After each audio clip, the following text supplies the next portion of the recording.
morning, students. This is Civics, class 8th, chapter 2nd, Understanding Secularism. Today we are going to have third class on this chapter.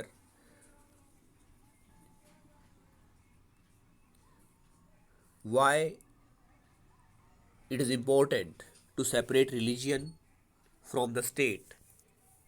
जो राजनीति है वहाँ राजनीति को धर्म से अलग करने की ज़रूरत क्यों है? As discussed above, the most important aspect of secularism is separation of religion from state power. This is important for a country to function democratically. एक देश को लोकतांत्रिक रूप से सुचारू रूप से चलने के लिए या चलाने के लिए हम देखते हैं कि राजनीति को धर्म से अलग करना आवश्यक है. Almost all countries of the world will have more than one religious group living in them.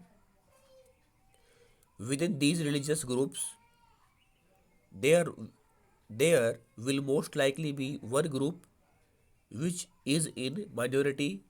If this majority religious group has access to state power, then it could quite easily use this power and financial resources to discriminate against and persecute persons of other religions.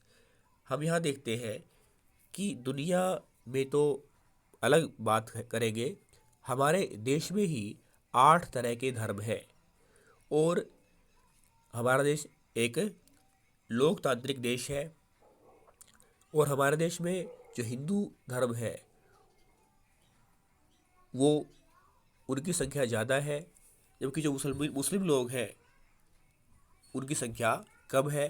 तो अगर ऐसे उदाहरण देखने को मिलते हैं जहाँ जो हिंदू मेजॉरिटी है वो सारे जो स्रोत हैं, जो नेचुरल रिसोर्सेज हैं, उनको यूज़ करती है और मुस्लिम कम्युनिटी के साथ भेदभाव करती है, तो ये एक लोकतांत्रिक देश में, एक सफल लोकतांत्रिक देश में सही नहीं है.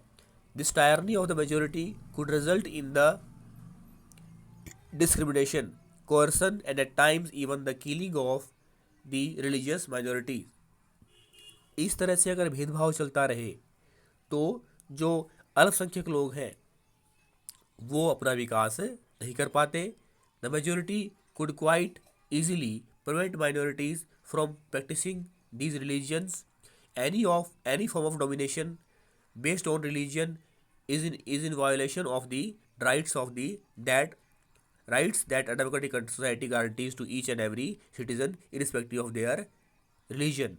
इस तरह से हमारे देश में मौलिक अधिकारों की व्यवस्था की गई है, फंडामेंटल राइट्स की व्यवस्था की गई है और वो सभी धर्मों के लोगों को समान रूप से दिए गए हैं.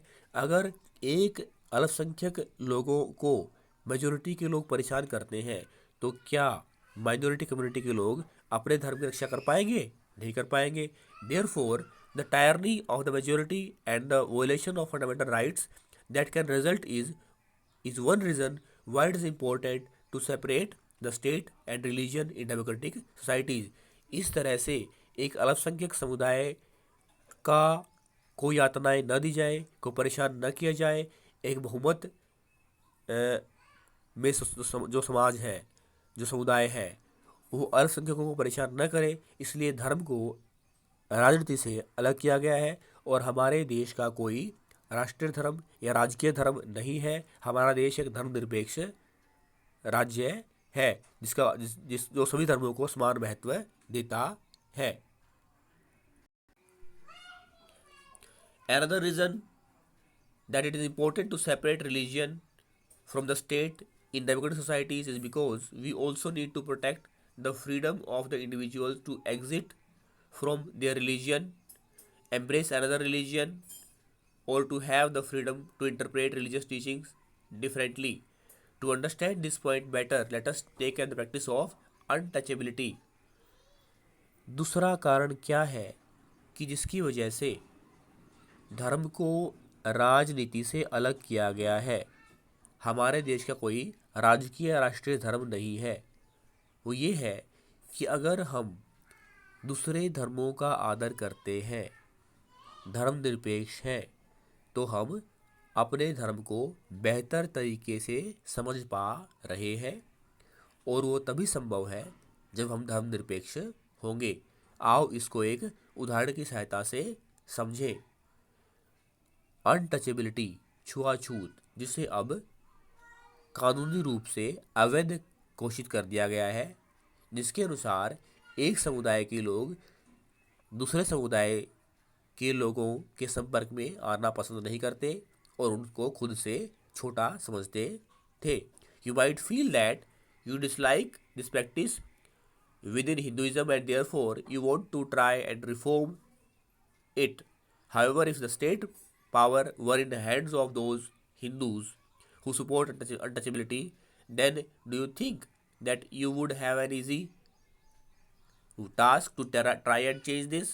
उदाहरण के लिए, अगर पूरी शक्ति हिंदू समुदाय के लोगों के पास होती, यानी दूसरे शब्दों में अगर हमारा देश हिंदू राष्ट्र होता, तो क्या वो हिंदू लोग जो अनटचेबिलिटी को स्वीकार करते हैं, छुआछूत को स्वीकार करते हैं, क्या वो अनटचेबिलिटी को अवैध करवाने में सहायता करते?